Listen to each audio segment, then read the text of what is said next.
গুৱাহাটী মহানগৰীৰ স্মাৰ্ট আৰক্ষীৰ চকীত ধূলি দিয়ে গুৱাহাটীৰ লংকেশ্বৰত চোৰৰ চাফাই অভিযান। শনিবাৰ পুৱতি নিশা লংকেশ্বৰৰ সত্যম এপাৰ্টমেণ্টৰ এ ব্লকৰ প্ৰথম মহলাত থকা চক্ৰপাণী দাসৰ ঘৰত চোৰে চলাই চাফাই অভিযান। ঘৰত মানুহ নথকাৰ সুযোগ গ্ৰহণ কৰি চোৰে দুৱাৰৰ তলা ভাঙি কৰিলে চোৰ।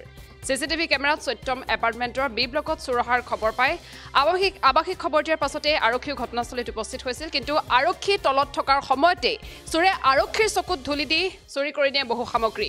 আৰক্ষীৰ খেমাখীৰ বাবে এনেধৰণৰ ঘটনা সংঘটিত হোৱাৰ অভিযোগ উত্থাপন কৰিছে আৱাসীসকলে।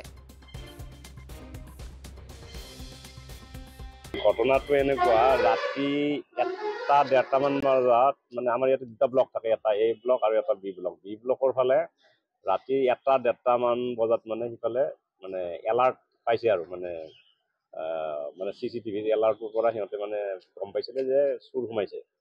তাৰপিছত মানে আপোনাৰ মানে মানুহবিলাক নামি আহিছে, সেইটো ব্লকৰ পৰাও নামি আহিলে, আমাৰ এইটো এ ব্লকৰ পৰাও নামি আহিলে। পুলিচকো খবৰ দিছে, পুলিচো আহিছে।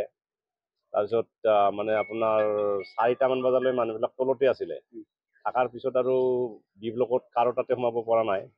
তাৰপিছত মানে আমাৰ এ ব্লকত মানে এনেকুৱা ঘটনা এটা ঘটিল যে মানে 4টাৰ পিছত তাৰমানে মেবি এৰাউণ্ড 5 AM জাষ্ট মানে পোহৰ হোৱাৰ আগে আগে মানে চুৰ আৰু মানে আমাৰ এটা মানে এইটো 1E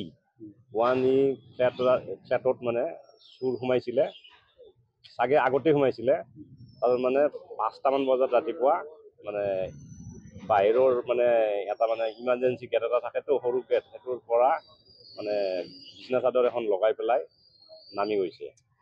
পুলিচ এইখিনি সময়ত আছিল নেকি? সিহঁতে মানে যিহেতুকে পিছত মানে ওলাই গৈছে, গতিকে পুলিচ বা আমাৰ মানুহবিলাক যেতিয়া নামি আহিছে তেতিয়াও মানে সিহঁতে আছিল বুলি আমি ভাবিছোঁ। পুলিচে ভালকে চাইছে। পুলিচে মানে